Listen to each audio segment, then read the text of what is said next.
Constitution, we will now discuss the history of the American presidency. So let's get started.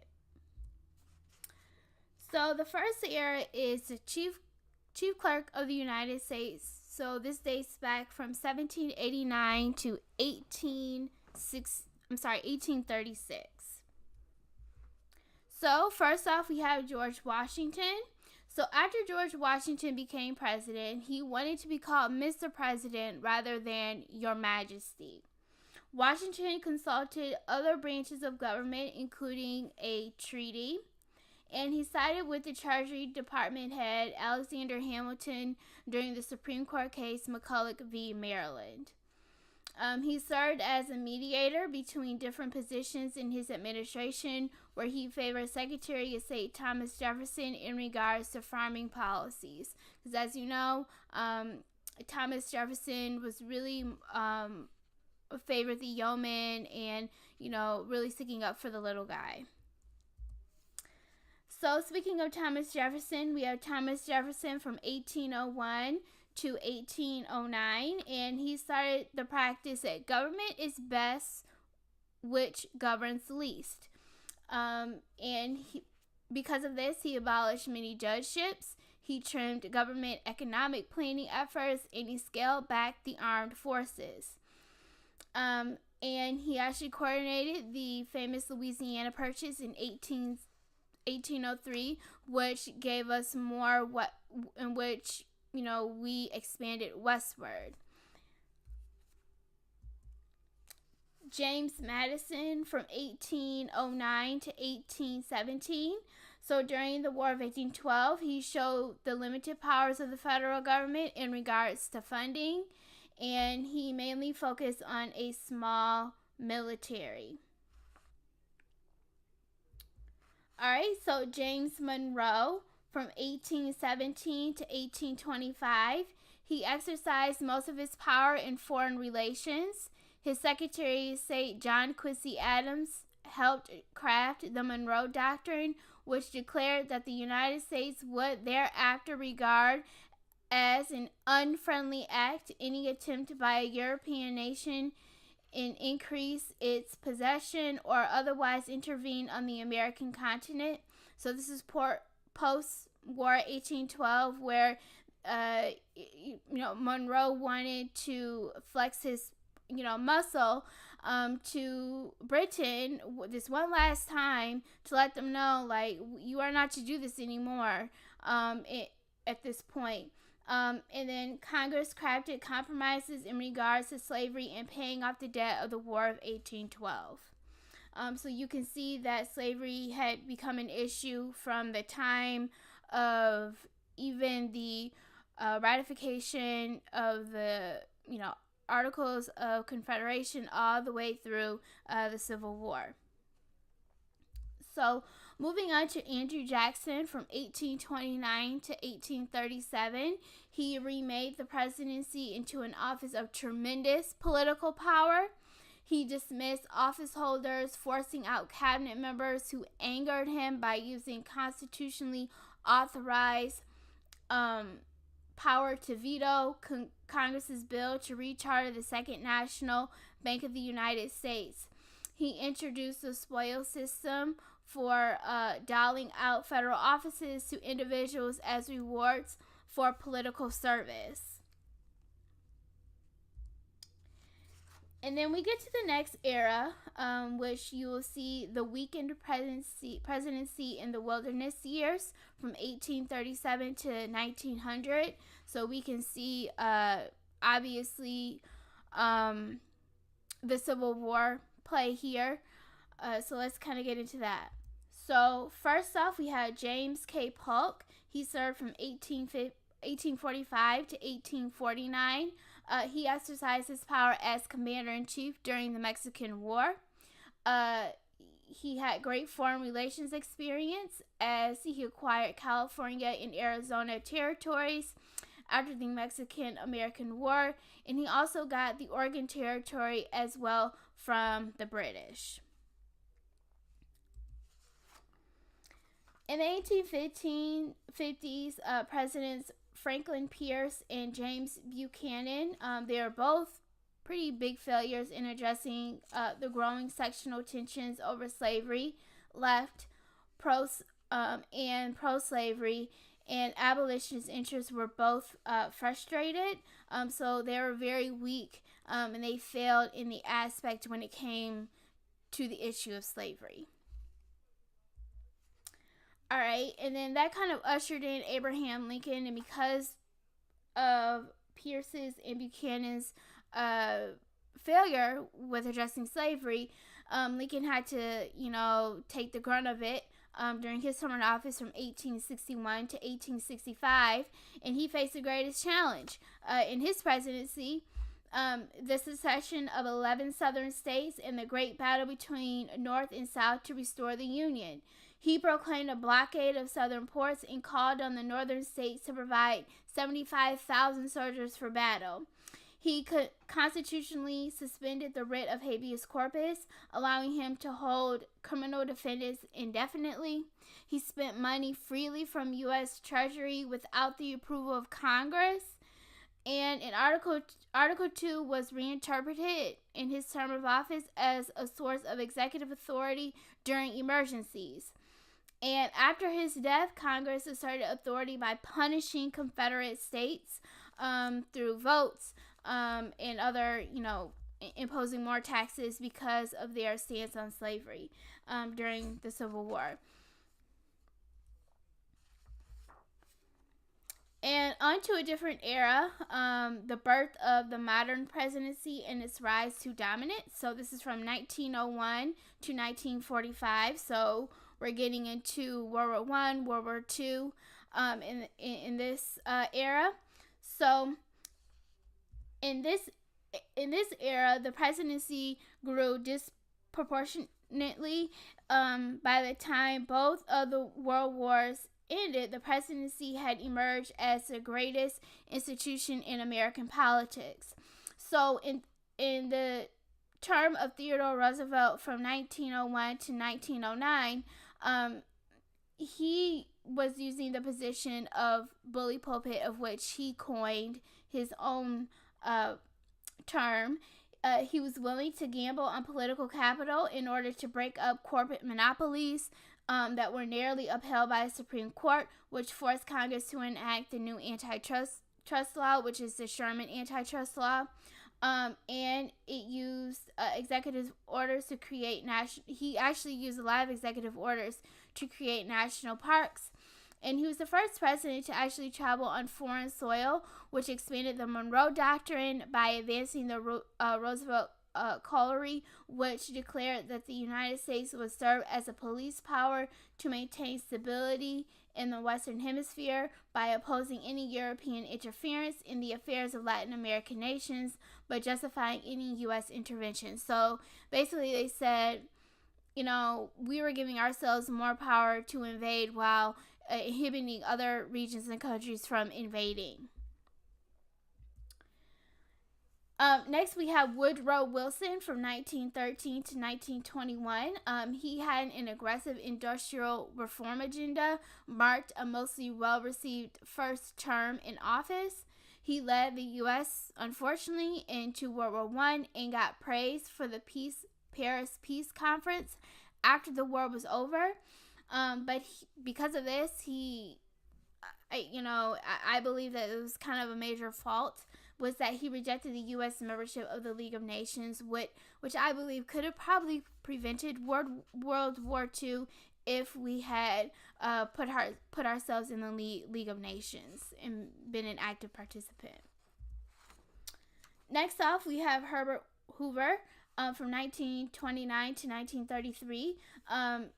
He faced the threat of another world war, so he had an innovative approach. He mainly focused on the United States, becoming an isolationist president. He mainly focused on volunteerism, which he tried to impose conditions for all Americans by encouraging public-private cooperation. So he wanted to put America first during his presidency. All right. Next off, we have FDR, Franklin Delano Roosevelt, from 1933 to 1945. He changed the presidency into a permanent bureaucracy and well-established repositories of power. He handled the Great Depression with the New Deal, where he had a lot of social programs that we actually have today. And he communicated with the American people through fireside chats on the radio. He would go on the radio and give updates into how we are doing as Americans and what we can do, as Americans during the a time of crisis and war. So the next era or phase in the American presidency is the Imperial presidency comes under attack. This is from 1945 to 1980. So we can see the Cold War. We obviously the end of World War II. We're entering in the Cold War, and economic decline, and other issues, and still dealing with communism and the Soviet Union. So the first will be Harry Truman from 1945 to 1953. He mainly enacted the Truman Doctrine in foreign policy, in which the United States pledges military and economic aid to any nation threatened by communism or the Soviet Union. So he wanted to help any country that may have fallen over the Soviet Union or into communism and give them economic aid to combat communism. We call it now containment. Lyndon B. Johnson, aka LBJ, he was president from 1963 to 1969. He enacted the Great Society, which is comparable to the New Deal of FDR. In his program, he had more than 60 reform measures. But although he was really good in the domestic policy end of it, he kind of faltered on the foreign policy aspect of his presidency when he actually started the Vietnam War, which was a war that was extremely unpopular. As you will notice, even when you get into American history and American government, you understand that there have been Supreme Court cases that have arisen in response to the Vietnam War.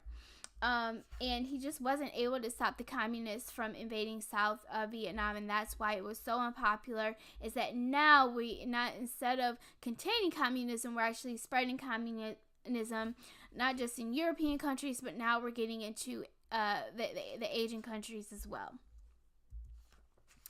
Next off, we have Richard Nixon from 1969 to 1974. Obviously, we still have the issue of communism. However, we had a totally different political issue going on here.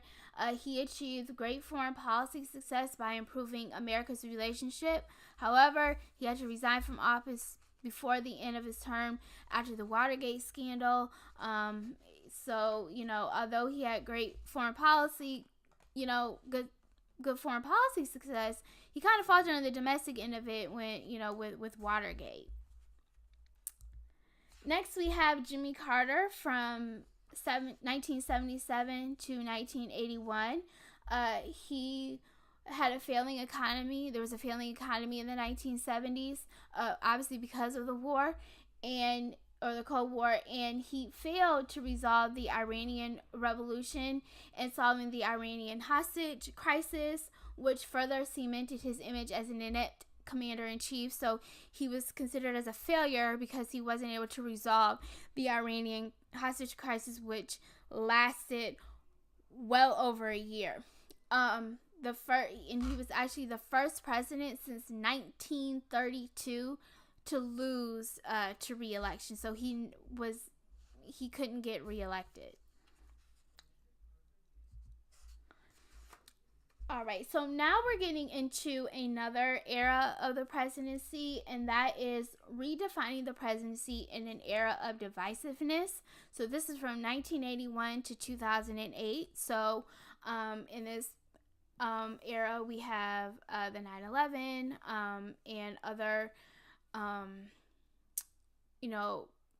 foreign and domestic issues. So let's start off first with Ronald Reagan. So from 1981 to 1989, he served. He was considered a great communicator. He was able to communicate with senators and the American people very well, very articulate.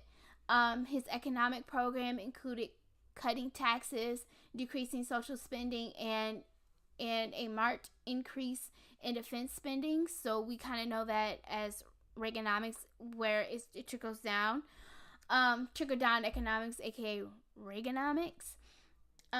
He deployed military presence in East Berlin to combat communism, which broke down the Soviet Union, which ended the Cold War. So, we know his famous speech in East Berlin where he says, "Gorbachev, tear down this wall," the Berlin Wall. And then we get on to George H.W. Bush from 1981 to 1989. He oversaw the dismantling of the Soviet Union and forging the international alliance, while we're having some other issues with another region in the Middle East, a successful war against Iraq and Kuwait, which kind of sparks the conflict that we are having now within the Middle East. And then many Democrats opposed his tax policy, creating issues during his re-election. Next, we have Bill Clinton. He served from 1993 to 2001 and became the first Democratic president in 50 years. So he's the first Democrat to be elected in about 50 years, and he served for 2 terms. He had great legislative and domestic success. He had the free trade agreement, the NAFTA, so the North Atlantic Free Trade Agreement. He cut the budget and welfare reform. So I'm considered a 90s kid, and everybody was making a lot of money. Everybody was because of the budget was down and our debt was down. People were making more money and they were buying things and enjoying life during Clinton years. Now, the programs that he enacted during his as president, these, historically speaking, these programs were mainly associated with Democrats than Republicans at the time Clinton took office. So you can see that obviously political parties do change their ideology and their views on policy to get elected. So you can see that going on, how political parties do change, not because it sometimes may not be for the good of the people, but because they want to get in office, they want power. So the next is George W. Bush. He served from 2001 to 2009. He passed various economic reforms. And he also passed a No Child Left Behind education bill, which kind of focused on academic testing. He succumbed the terrorist attacks on 9/11 in the United States, which is a very grim moment in our country. He was part of the controversial Supreme Court nominee as Chief Justice Supreme Court Judge John Roberts. And he also had some issues in regards to the delayed response of Hurricane Katrina in Louisiana and the Wall Street crisis in September 2008. You wouldn't call it you wouldn't call it a depression, but it's more of a recession. So now that we have an idea of the history of the American presidency, let's just kind of go over the powers of the president. So according to Article 2 of the Constitution, the president is the commander-in-chief of the armed forces. Number 2, he has power to grant reprieves or pardons. 3, he has power to make treaties subject to Senate approval. And number 4, he has power to make certain appointments, including those of ambassadors and justices of the Supreme Court, once again also subject to Senate approval. So, as chief executive and head of government, he has the power of appointment. And basically, what that means is that it's where the president's constitutional authority to hire and fire those charged with administrative authority to help execute federal law, including ambassadors, federal judges, including those in Supreme Court, and other federal officers under the president's charge. Most of these appointments require the consent of the Senate.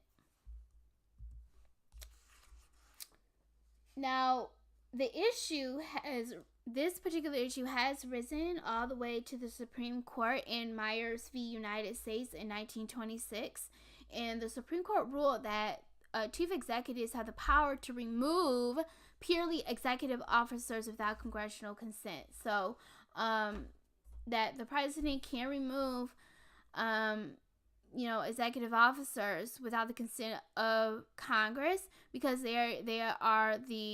because that is a power vested to the president in Article 2.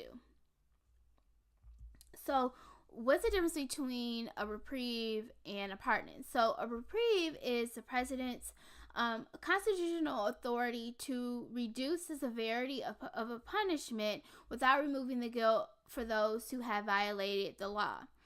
A pardon, on the other hand, is the president's constitutional authority to relieve an individual of both the punishment and the guilt of violating the law. Now, as the chief legislator, the president will provide the State of the Union address. It is the annual speech that the president delivers to Congress, laying out the status of the nation and offering suggestions for new legislation. And as chief legislator, the White House Office of Legislative Affairs, the presidential office serves as a liaison between the president and Congress. This office helps the president develop the strategy used to promote passage of the president's legislative agenda. So whatever type of bills or legislative policies that the president wants to pass, he will go to the White House Office of Legislative Affairs to get those policies and make them into law. So when it comes to implied or inherent powers of the president, obviously there are implied and inherent powers of Congress. Obviously there are implied and inherent powers of the president, and they include the cabinet. So he has authority over the cabinet, that in which he appoints. The executive office of the president in the White House, so he's over that because he is the president of the United States and the first lady. So sometimes he can assist the first lady into getting her policies enacted through his power, and vice versa. And this concludes this video on the historical background of the American presidency and the powers that the president has based on the Article 2 of the Constitution. I hope you enjoyed this video. If you give it a like and subscribe, and I'll see you next time.